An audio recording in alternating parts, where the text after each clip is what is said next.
अरे नहीं, ये मोबाइल बंद करो। Media madam, media. तो दोस्तों, आज बात करेंगे कि किस तरीके से मंत्री साहब मानी भारतीय जनता पार्टी के एक मंत्री हैं जिनके दीवारों पर ऑफिस के सामने स्याही फेंक दी गई है, इस्तीफे की मांग चल रही है।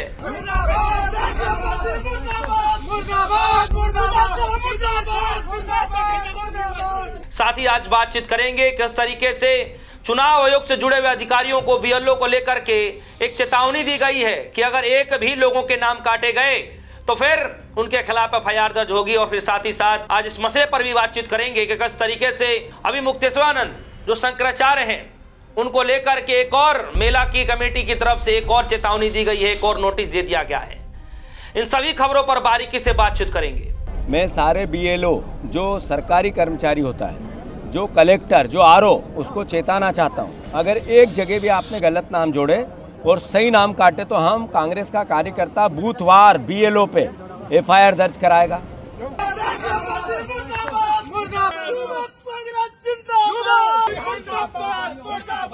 अरे नहीं, ये मोबाइल बंद करो। Media madam, media. तो चलिए खबर की शुरुआत करते हैं। सबसे पहले मैं आपको लिए चलता हूं मध्य प्रदेश। मध्य प्रदेश में आपको याद होगा विजय शाह, मंत्री विजय शाह, जिन्होंने सोफिया कुरैशी, कर्नल सोफिया कुरैशी को लेकर के विवादित बयान दिया था। ऐसा विवादित बयान दिया था जिसको लेकर मैं यहां कुछ कह भी नहीं सकता, बता भी नहीं सकता आपको। और वो बयान क्या था वो आप सभी को पता है, किस तरीके से जो है बदनाम करने की कोशिश की गई थी।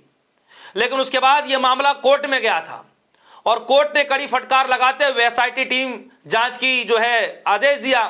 और एसआईटी टीम को जो समय सीमा दिया गया था, एसआईटी पूरी जांच को कवर करके, जांच प्रणाली को पूरे तौर पर देख करके, कागजी कार्रवाई पूरे करके पूरी रिपोर्ट जो है सरकार के हाथ में सौंप दिया।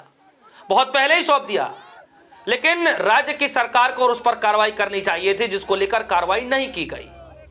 अब यह मामला जब फिर से सुप्रीम कोर्ट के अंदर गया तो सुप्रीम कोर्ट के अंदर जाते ही क्या खबर आई जरा देखिए।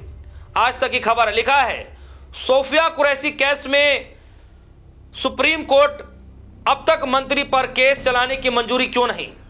यानी कर्नल सोफिया कुरैशी मामले को लेकर सुप्रीम कोर्ट ने सवाल पूछ लिया मध्य प्रदेश सरकार से कि जो सोफिया कुरैशी का जो मामला है, अब तक जो मंत्री हैं विजय शाह, उनके खिलाफ केस चलाने की मंजूरी क्यों नहीं दी गई।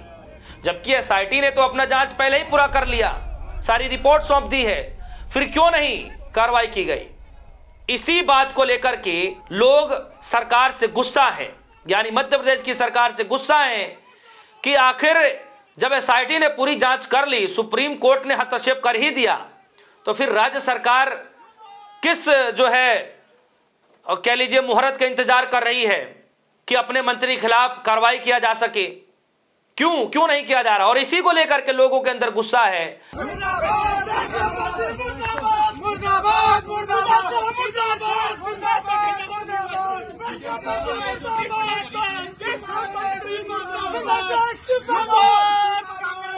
और जरा इस वीडियो को देखिए, हाथों में हथकड़ी पहने हुए लोग सड़क पर उतरकर विजय शाह के खिलाफ विरोध प्रदर्शन कर रहे हैं और दूसरी तरफ कुछ लोग सड़क पर उतरकर विजय शाह के घर के बाहर जाकर के उनके घरों पर, दीवारों पर, गेट पर, हर जगह जो है कालिक पोत दी, इंक फेंक दिए, यानी स्याही फेंक दी।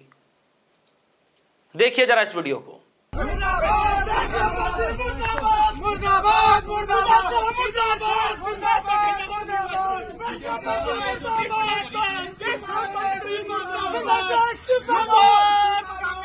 और जैसे ही ये सब हुआ उसके बाद पुलिस प्रशासन जगता है और फिर इन लोगों की गिरफ्तारियां हो जाती हैं।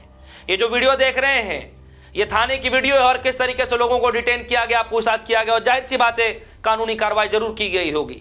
लेकिन सवाल यहां पर यह है कि इसके बावजूद भी लोग सवाल सरकार से फिर भी पूछ रहे हैं कि आखिर मंत्री साहब पर इतने मेहरबान क्यों है सरकार, क्यों नहीं कुछ कार्रवाई की जा रही है। जब सुप्रीम कोर्ट का भी इसमें हस्तक्षेप हो गया है, जब जांच पूरी हो चुकी है, फिर क्यों नहीं कार्रवाई की जा रही है।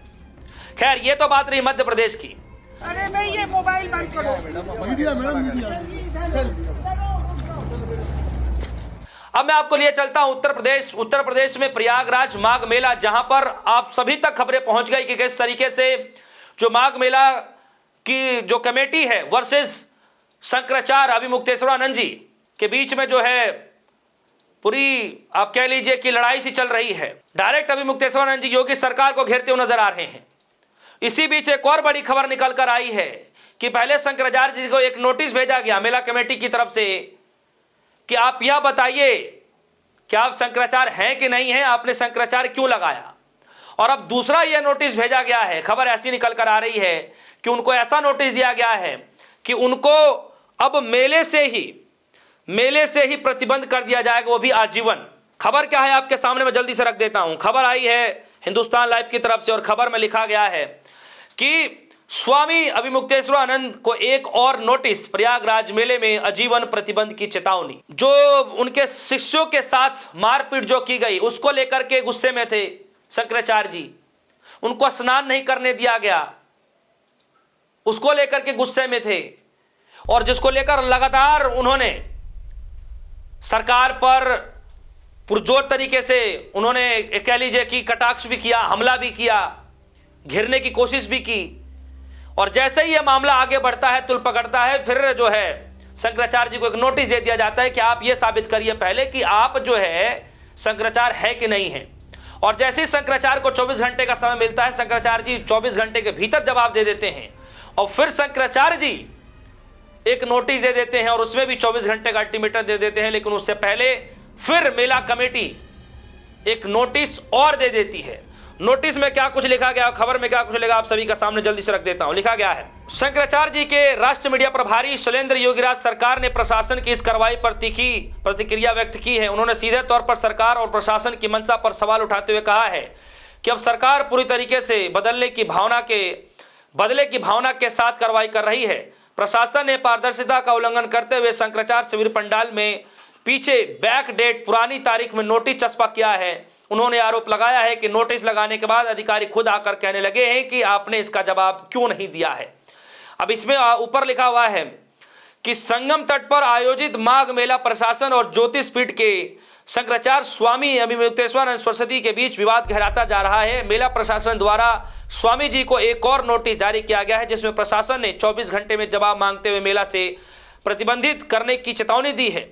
वही इस नोटिस के बाद अब उनके समर्थक और भक्तों में भारी आक्रोश है। यानी अब तक सिर्फ अभिमुक्तेश्वरानंद जी जो शंकराचार्य हैं किसी और बात को लेकर के सरकार को घेरते हुए नजर आ रहे थे, लेकिन अब फिर से एक नोटिस भेज दिया गया है और यह कह दिया गया है कि अगर आपने जवाब नहीं दिया तो आपको मेले से ही प्रतिबंधित कर दिया जाएगा, आप कभी भी नहीं आ पाएंगे, आजीवन के लिए प्रतिबंधित कर दिए जाएंगे। मतलब एक तरफ क्या कुछ बताया जाता है, किस तरीके से हिंदू राष्ट्र की बातचीत की जाती है, संत गुरुओं की सम्मान करने की बातचीत की जाती है, और सामने है आप सभी के सामने है कि किस तरीके से अपमान पर अपमान किया जा रहा है और सरकार की तरफ से कोई जवाबदेही नहीं बन पा रही है। आखिर क्यों? यह खबर जरा देखिए, यह खबर मध्य प्रदेश की है।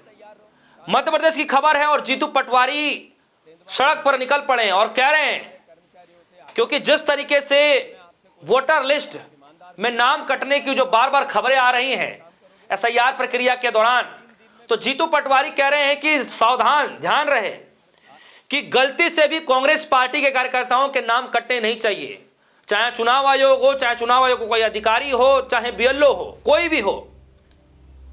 अगर कट गया नाम गलती से भी तो फिर उन अधिकारी के खिलाफ एफआईआर दर्ज करा दिया जाएगा। सुनिए क्या कुछ कह रहे हैं। मैं सारे बीएलओ जो सरकारी कर्मचारी होता है, जो कलेक्टर, जो आरओ, उसको चेताना चाहता हूँ, अगर एक जगह भी आपने गलत नाम जोड़े और सही नाम काटे तो हम कांग्रेस का कार्यकर्ता बूथवार बीएलओ पे एफआईआर दर्ज कराएगा।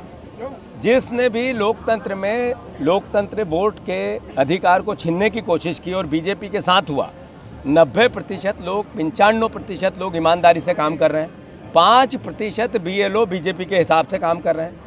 मैं उनको चेताना चाहता हूं, अगर आपने कहीं भी गलत नाम जोड़े और सही नाम काटे तो लोकतंत्र में इसका अपराध है और उस अपराध को, अपराधी को सजा देगी कांग्रेस।